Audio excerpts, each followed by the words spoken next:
എന്റെ അനുഭവത്തിൽ ഉണ്ടായിട്ടുണ്ട് ഒരു കഥ. ഒരു ചെറുപ്പക്കാരൻ സൗദി അറേബ്യയിൽ 3.5 ലക്ഷം രൂപ മാസ ശമ്പളം, 3.5 ലക്ഷം രൂപ ശമ്പളം കൈകൊണ്ട് വാങ്ങുന്ന ആ ചെറുപ്പക്കാരൻ വാപ്പ ചെറുപ്പത്തിൽ അറ്റാക്ക് വന്ന് മരിച്ചുപോയതാ. ഉമ്മയാണ് അവനെ വളർത്തിയത്.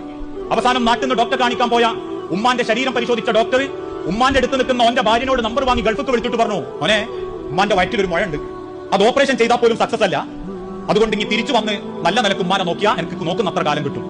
3.5 ലക്ഷം രൂപന്റെ ജോലി അവൻ രാജിവെച്ചു, നാട്ടിൽ വന്നു. ഉമ്മനെ അറിയിക്കാതെ ഉമ്മാനെ പൊന്നോലെ നോക്കി. 8 മാസം ഒരു പൈതലിനെ നോക്കുന്നത് പോലെ ആ മോൻമാനെ നോക്കി. അവസാനം ഇക്റ ഹോസ്പിറ്റലിന്റെ ഐസിയുവിന്റെ ഉള്ളിൽ അവസാനത്തെ ശ്വാസത്തിന്റെ പെടച്ചിലിന് മുൻപ് ആ ഉമ്മ പറഞ്ഞിന്റെ മോനെ ഒന്ന് കാണണമെന്ന്. അകത്തേക്ക് വിളിച്ച് ആ മോന്റെ കൈ അമർത്തി പിടിച്ചിട്ട് ആ ഉമ്മ പറഞ്ഞത്, അവൻ ഇപ്പോഴും കണ്ണു നിറഞ്ഞിട്ട് പറയും, എന്റെ കൈ ഇങ്ങനെ മുറുകെ പിടിച്ചിട്ട് എന്റെ അമ്മനോട് അവസാനം പറഞ്ഞത്, മോനെ ഇനി പടച്ചോൻ ഇനി ഇമ്മാക്കൊരു മോനെ തരുമെങ്കിൽ മോനായിട്ട് എന്നെ തന്നെ ഉമ്മ ചോദിക്കൂട്ടോ എന്ന്. അതും പറഞ്ഞിട്ട് എന്റെ അമ്മ എന്റെ കൈമെന്ന് മരിച്ചു പോയത്.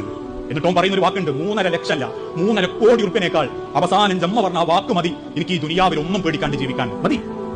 അതേ സ്ഥാനത്ത് സ്വന്തം നാട്ടിൽ 16 ദിവസം അമ്മ സുഖേടായി കിടന്നിട്ടും ഉമ്മക്ക് മോനെ ഒന്ന് കാണാൻ പൂതിണ്ട്, ഉമ്മക്ക് പേരക്കുട്ടികളെ ഒന്ന് കാണാൻ പൂതിണ്ട് എന്ന് കേട്ടിട്ടും ചെന്ന് നോക്കാതെ അവസാനം മരിച്ചെന്ന് കേട്ടപ്പോൾ ഉള്ളത് പൂട്ടി വെച്ച് വീട്ടിക്ക് പോന്ന് ആ വാപ്പാക്കും ഉമ്മാക്ക് വേണ്ടിയിട്ട് പിന്നെ എന്ത് ചെയ്യുന്ന വേവലാതിപ്പെടുന്ന മക്കളാണെങ്കിൽ അള്ളാഹ് പറഞ്ഞൊരു വാക്കുണ്ട്,